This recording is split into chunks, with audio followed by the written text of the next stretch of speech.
Hello everyone, Upwell Nodes here. Now, this is a very interesting workshop video, a first for me, and I hope you enjoy it.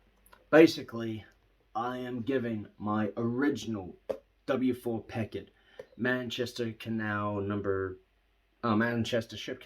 11 a brand new motor. Because last time I got a new motor, it only lasted about 3 months, which is kind of rubbish.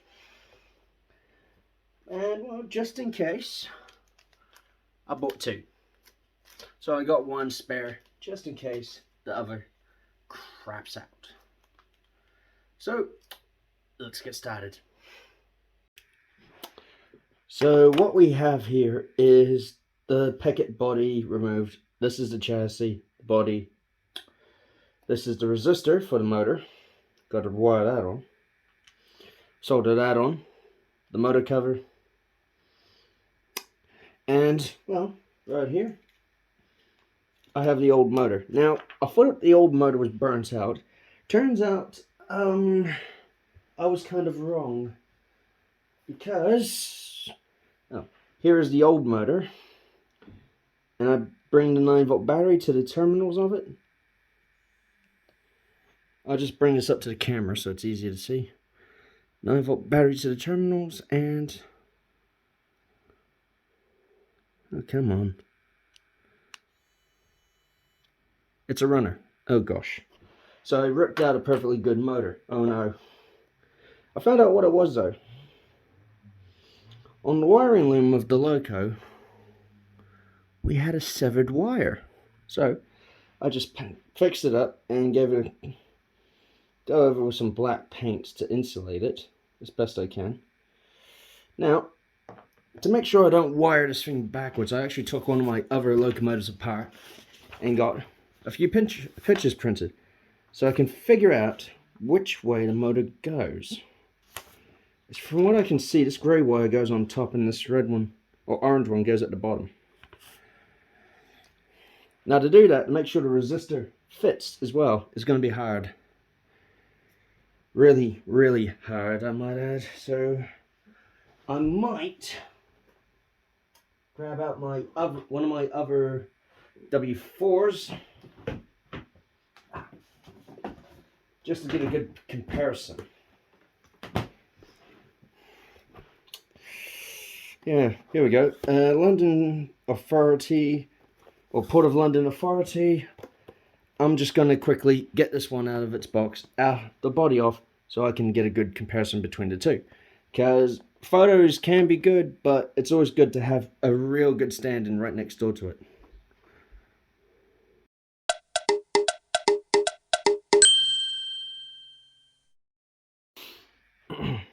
Okay, now I have the body off my Port of London Authority Peckett to get a better reference of where the motor is, because although I do have pictures, they're not exactly of good quality.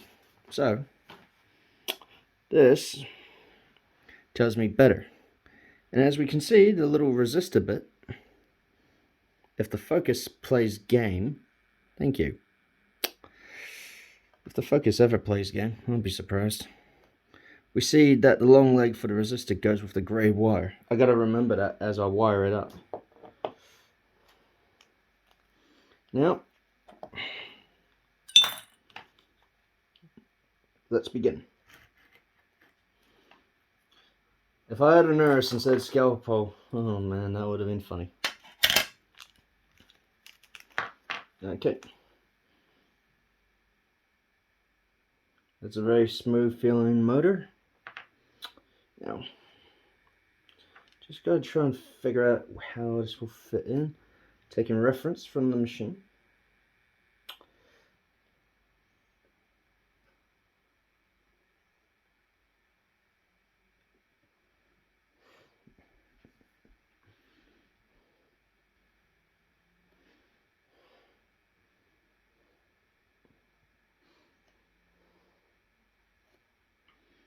Okay, let's try getting the resistor on at least.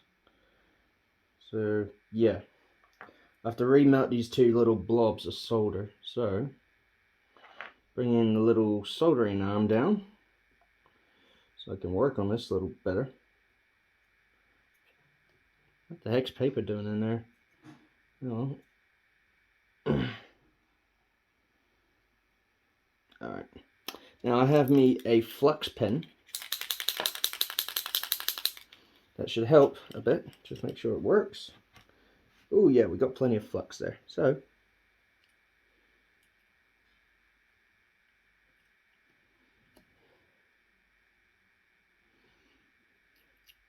I have to admit that this stuff gives off one horrendous smell. But let's just melt that old solder. There we go. Now that's just beautifully smooth stuff. Now, however I solder this is how the motor's going to more or less end up. So, this should be interesting. Now, just grab solder, put it there for easy access, and just grab a bit of it on the soldering iron. Oop, smoky. Alright, let's hopefully be able to do this without completely screwing up the terminals. Okay? Getting it caught on my arm.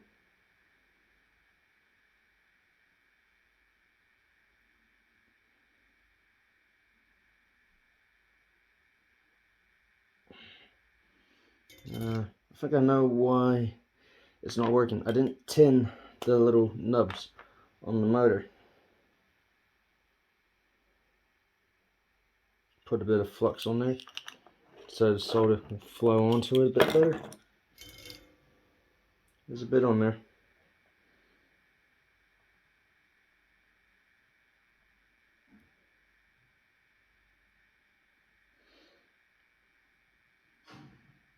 Alright, just let it fizz on a bit.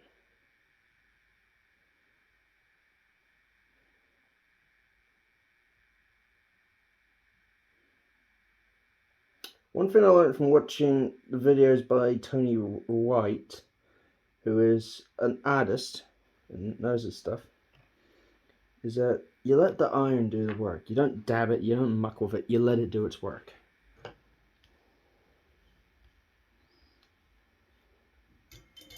This is going to take a while, so hopefully you enjoy this bit. What I'm doing at this point is soldering the wires and the motor and the resistor onto one neat and tidy piece, which is easier said than done considering how fiddly it is. But after burning my fingers a little bit and a bit of cursing, I was able to get it done. Now, I will let the results speak for themselves, so please just enjoy the rest of this bit. Oh, and heads up, this is not for the faint-hearted. A motor swap is really, really hard to do. So, get a professional to do this. I didn't. Okay, now that some of the wiring's done, only way now is to check how it is, and that's quick. Sweet, the motor runs. That's brilliant, that's brilliant, that's brilliant. But the only thing that worries me now, and it really worries me, is which way it will run. So, praying I have all the screws and bits nearby that I need. Oh dear, my screw is short, it seems. And the little, oh no, there it is, right in between the sleepers, sorry. So fit that housing in.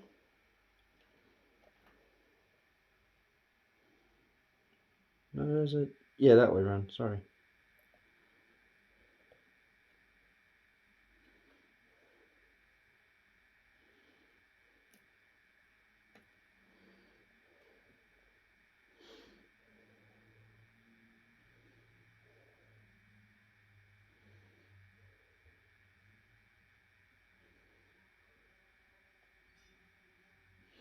Okay, why not put that screwdriver?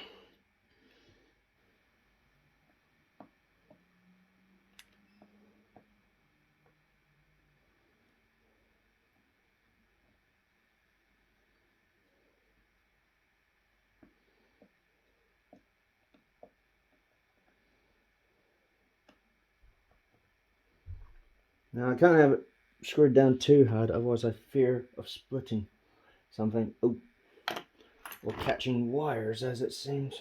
Oh dear. Oh dear. Dear, dear, dear, dear, dear. There.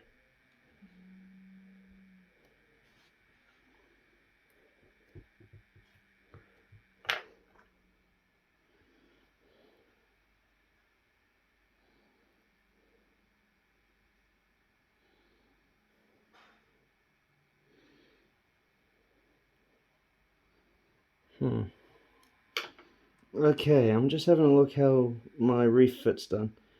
And it doesn't exactly line up with how the body motor mount does. So, I'm going to have to remount the solder and try again with a certain angle. So, take the body mount, the motor mount off, I should say. There we go. That's the motor mount screws, casing. Take that off carefully, put that aside. Okay. Okay, seems I also have to do a bit of covering because I seem to have stripped the wire a bit. Great. There. Okay, hopefully I'm going to take a quick cup of break, and hopefully by then things will be sorted. I hope. Alright, and there. I'm sorry I had to skip certain steps, but it would have been a very long video otherwise. Now, grab some light oil. Just give the bearings to just a wee dab. There. Now in theory, this should run as soon as I turn the power on. Now, reverse. It worked! Alright, teething troubles. New motors, so there's issues here and there. But, to prove it's not the same chassis, we got dark blue cylinders on the London Port Authority, and we got lined green cylinders on Manchester Canal. I'm happy. Now for the real hard test. If the body fits. If the body don't fit, this is all for nothing. So, please, just slip on. Ooh. Oh, something's preventing it right at the rear. Something's catching. Don't know what it is. Ooh, so close to.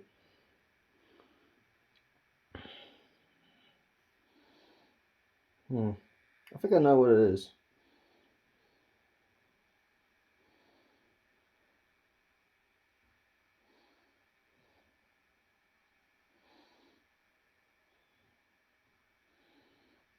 If I loop that way. Oops, no.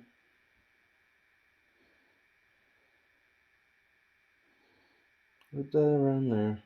And yeah. There we go. In theory, this should be it.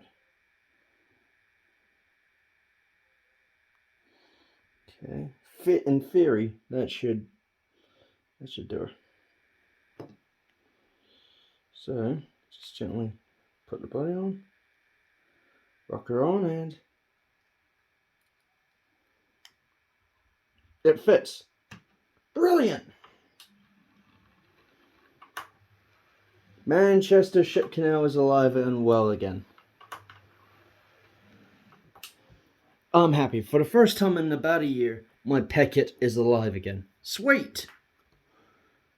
Now, I'm really sorry for having to skip a number of steps to get to this point, but it's cool I'm running short on time, and also, on the night I release this video, it will be the 20th of January 2022, and that's my birthday. Yeah, I plan this video to be shown on my birthday. Sounds silly, I know, but hey, what can you say? But all I want to say really to all of you who are watching this video, thank you very kindly for watching this video. Thank you to watching a silly Kiwi idiot do a motor swap for the first time with absolutely no clue on earth what to do.